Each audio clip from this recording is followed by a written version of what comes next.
اصل بات تو یہ ہے کہ ہم اللہ کی طرف سے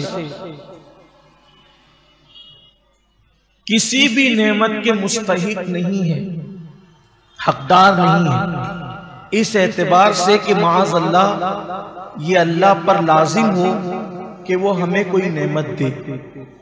اس نے جو بھی نعمت دی ہے وہ محض اپنے فضل و کرم سے عطا کی ہے، اور اس کا صلہ بھی اللہ نے ہم سے کچھ نہیں مانگا۔ اور اللہ تبارک و تعالیٰ کی کسی بھی نعمت، کوئی ایک نعمت کو لے لیں، اس ایک نعمت کو اگر ہم شمار کرنا چاہیں، ایک نعمت شمار کرنا چاہیں تو ہم اس کو شمار نہیں کر سکتے۔ آپ سوچیں گے ایک نعمت کو کیسے شمار نہیں کر سکتے؟ اس کی وجہ یہ ہے کہ ایک نعمت کے اندر اتنی نعمتیں پوشیدہ ہیں کہ آپ اس کو گنتے گنتے تھک جائیں گے لیکن آپ اس کو شمار نہیں کر سکیں گے۔ ایک آسان سی مثال، ہم میں سے بہت سارے احباب وہ ہیں جو کھانا کھا چکے ابھی رات کا، کچھ ایسے ہیں جو کھانا کھانے والے ہیں، کچھ کھا چکے، کچھ لوگوں کو کھانا ہے۔ ایک لقمہ اٹھائیے، لقمہ کسے کہتے ہیں؟ روٹی، سبزی ہو، دال ہو یا سالن ہو، آپ نے اس روٹی کو سالن میں بھگویا اور وہ بن گیا ایک لقمہ، اور وہ لقمہ ہے ہماری انگلیوں کے درمیان۔ اب یہ ایک لقمہ جو ہمارے ہاتھ میں آیا ہے، ابھی منہ میں نہیں گیا، اس کے ساتھ کتنی نعمتیں شامل ہے اور چمٹی ہوئی ہے، اس کا اندازہ کریں۔ آئیے کوئی مفکر اور مدبر ہوگا وہ تو بالکل بال کی کھال نکالے گا، لیکن ہم ایک طالب علم ہونے کی حیثیت سے سرسری طور پر اس کا جائزہ لیتے ہیں کہ اس ایک لقمے میں کتنی نعمتیں پوشیدہ ہے۔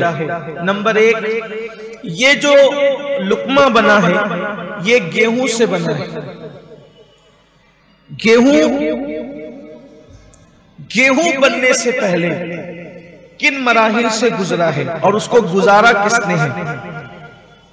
لقمہ بننے سے پہلے یہ لقمہ روٹی تھا، روٹی کو کسی کے ہاتھ نے بیل کر پکایا، وہ ہاتھ کس نے دیے؟ اب شمار کرتے جائیے۔ وَإِن تَعُدُّوا نِعْمَةَ اللَّهِ لَا تُحْصُوهَا، جو قرآن نے فرمایا نا کہ اگر تم اللہ کی کسی نعمت کو شمار کرنا چاہو تو تم اس کو شمار نہیں کر سکتے۔ تو کیسے نہیں کر سکتے ذرا اس کا اندازہ کریں۔ یہ لقمہ ہمارے ہاتھ میں روٹی کی شکل میں آنے سے پہلے جب یہ لقمہ نہیں تھا، صرف روٹی تھا، کسی ٹوکری میں، کسی چنگیری میں پڑا ہوا تھا، کسی برتن میں رکھا ہوا تھا، اس کو بنایا کسی ہاتھ نے، وہ ہاتھ اللہ کے دیے سے۔ دوسری بات، روٹی بننے سے پہلے وہ خمیر تھا، آٹے اور پانی سے دونوں کے وجود سے نمک بھی شامل کر لیں اس میں، تو یہ تین چیزوں کا مل کر کے خمیر بنا جسے روٹی کا آٹا کہتے ہیں۔ پانی برسایا کس نے؟ اب بولتے جائیں، اللہ نے۔ اس کے بعد نمک پیدا کس نے کیا؟ اللہ نے۔ اس کے بعد اب اس آٹے کی طرف جائیں، یہ آٹا بننے سے پہلے یہ گیہوں تھا، یہ گیہوں کیسے آیا؟ یہ گیہوں کبھی بیج تھا، اس بیج کو پھر کسی ہاتھ نے زمین میں ڈالا، سر کا پسینہ پیر سے آیا، اس وجود کسان کو کس نے بنایا؟ اللہ نے۔ اس کو کام سے کس نے لگایا؟ اللہ نے۔ اس کے دل میں بات کس نے ڈالی؟ اللہ نے۔ اس کے بعد جو آگے آگے بیل چل رہے تھے اسے پیدا کس نے کیا؟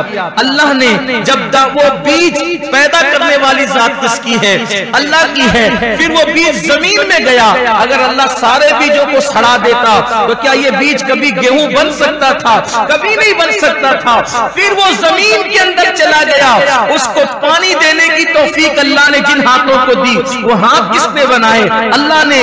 جو پانی پہنچا وہ پیدا کس نے کیا؟ اللہ نے. اس کے بعد پھر اللہ اکبر، یہ تو ظاہری اسباب تھے، لیکن پھر زمین چیرنے کی طاقت اس ننھے سے وجود کو کس نے دی؟ اللہ نے.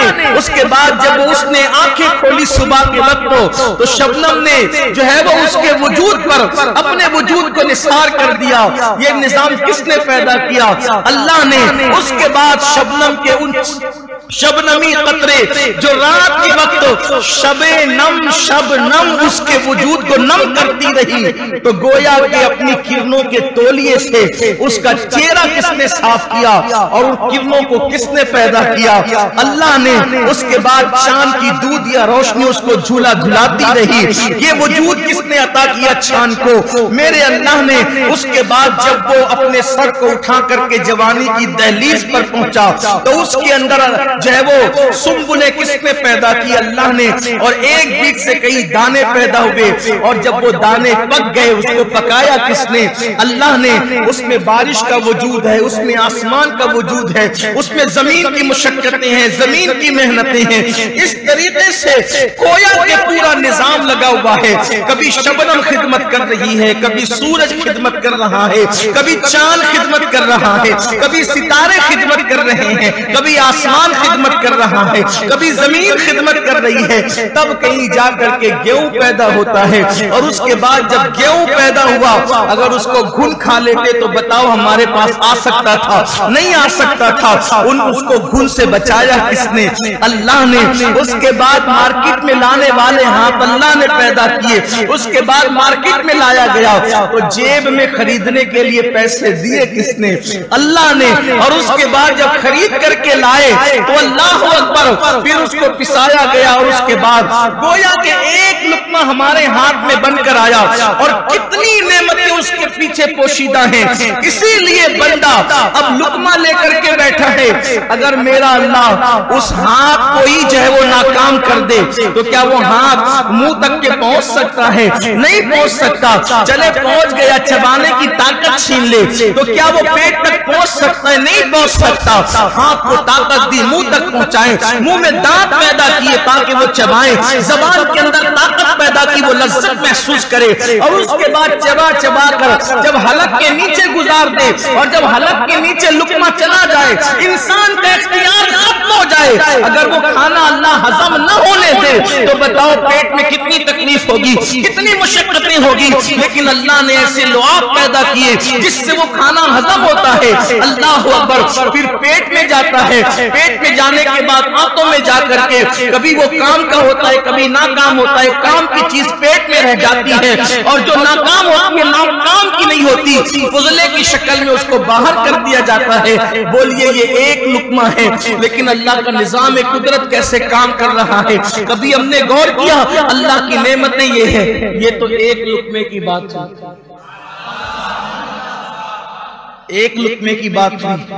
اب بتائیں کپڑے ہیں، جسم ہے، بال ہے، کھال ہے، ناک ہے، زبان ہے، آنکھ ہے، پیر ہے، ماں باپ ہے، بیوی ہے، بچے ہیں، زمین ہے، کاروبار ہے، جائیداد ہے، مال ہے، دولت ہے، قوت ہے، جو ہے وہ عزت ہے، وقار ہے، علم ہے، تقوی ہے، پرہیزگاری ہے، عبادت کی توفیق ہے. ساری نعمتیں ہیں اور اس سے بڑھ کر دامن مصطفیٰ ہاتھ میں.